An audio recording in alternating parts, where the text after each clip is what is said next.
Flat Earth Clues, Part 8, The Creative Force.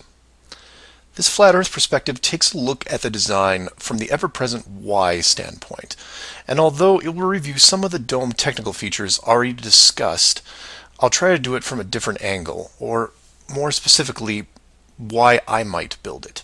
Someone mentioned to me recently that while the dome was a very big concept, it made the world much smaller. Kind of like what Admiral Byrd expressed in an interview all those years ago. This someone also said that it made them sad, which I understood. And while I did what I could to comfort this person, I realized that I could have done more. So this video is for the people who look upon this world with their new eyes and start drifting into a state of melancholy. To preface, this isn't jail, nor are you lab rats. And before I'm done, I hope to show you a version of why. To start, let's look at an old story, one that you may have heard, involving another enclosed world, kind of like yours. I say kind of like yours because the finished design that you are sitting in right now took several revisions in just about every aspect, much like any project. You come up with ideas, you see what works and what doesn't, and you improve the process until you come up with something that, while not everyone agrees upon, satisfies the best of all criteria. One of the first dome layouts involved a race of people who were supremely driven by ambition. They didn't have a word for lazy or fear. They absorbed knowledge very quickly, incorporating physics, advanced electronics, engineering, and drove their technology with energy from the enclosed world itself. And when their technology had reached the point where the dome's structure was discovered in its entirety, there was no reaction of wonder and awe. They just looked up and squinted at the sky. Eventually, those squints turned into glares. Oh, they had religion, to be sure, and it was tied to their daily lives, but to them, this wasn't religion. It was a challenge. Almost like they weren't that impressed.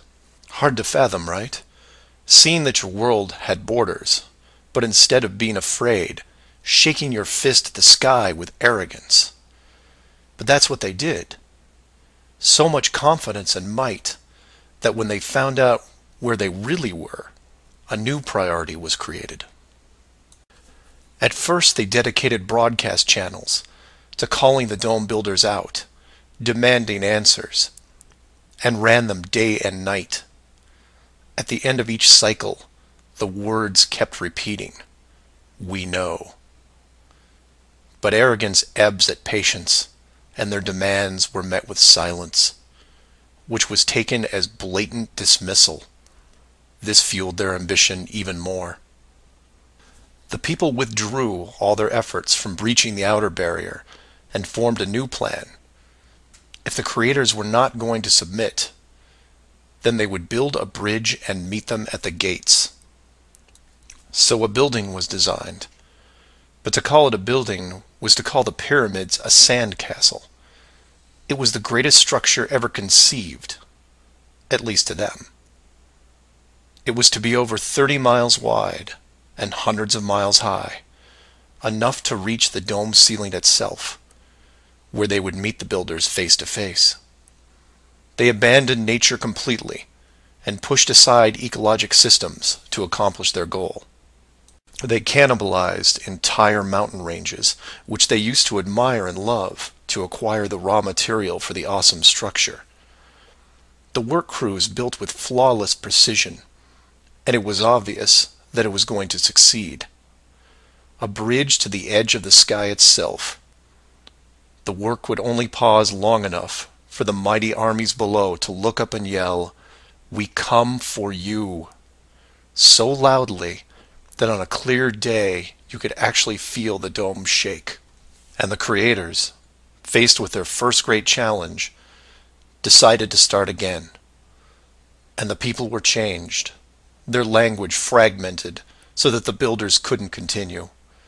The tower was dismantled, their technology removed and forgotten, and the people scattered. a new group was introduced to the dome, divided in every way imaginable, so that unity was next to impossible, and everything slowed down. Languages evolved and devolved into other dialects, and the languages produced text, which produced different forms of culture, and some amazing things began to happen, the most important of which was the arts. The dome builders saw the artistic pool develop into several distinct forms.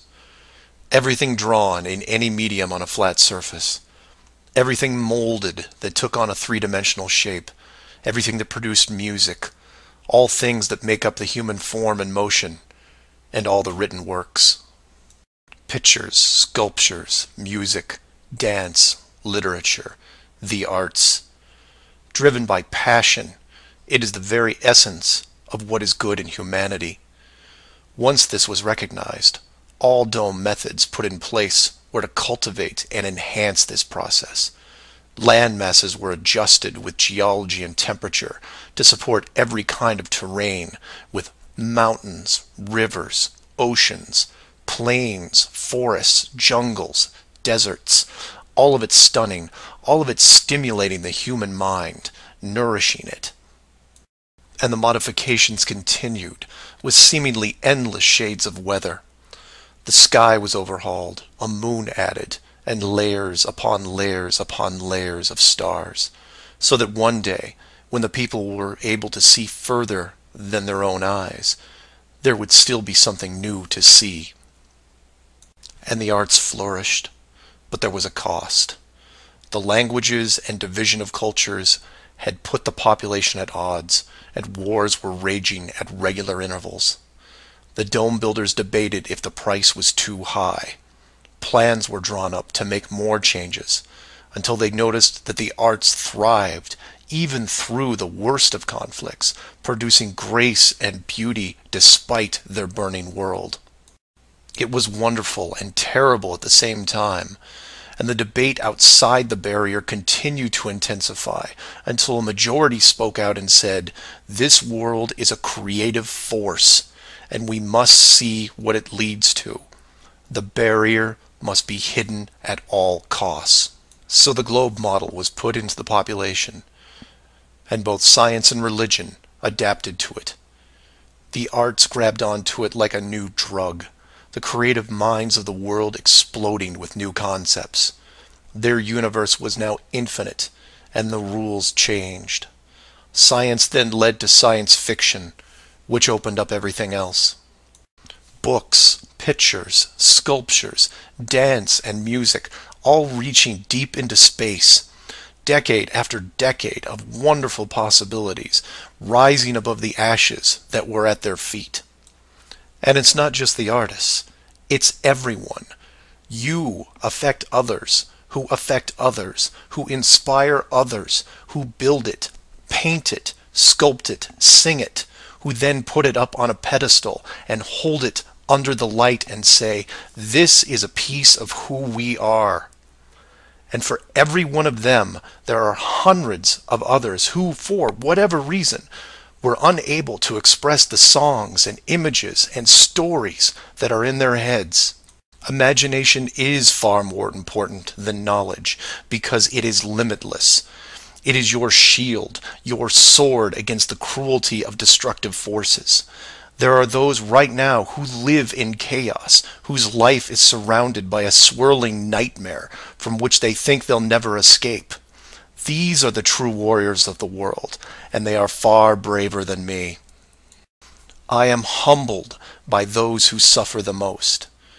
Know that mountains were built for you. Oceans were built for you. All of this was built for you, your struggles and your trials by fire. It may be today, it may be tomorrow, but one day the curtain will close and this stage will be struck. And when the dust settles, no matter where you are right now, you'll see the big picture and have new eyes, and you will be shown what wonder really is. And as you leave this most magnificent of theaters, heading towards the next, my hope is that you'll pause, look back at the stage and say, I was actually in it, you know, right there in the thick of things. And it was a sight to see, because it really is a hell of a ride. Imagine what the next one will be like.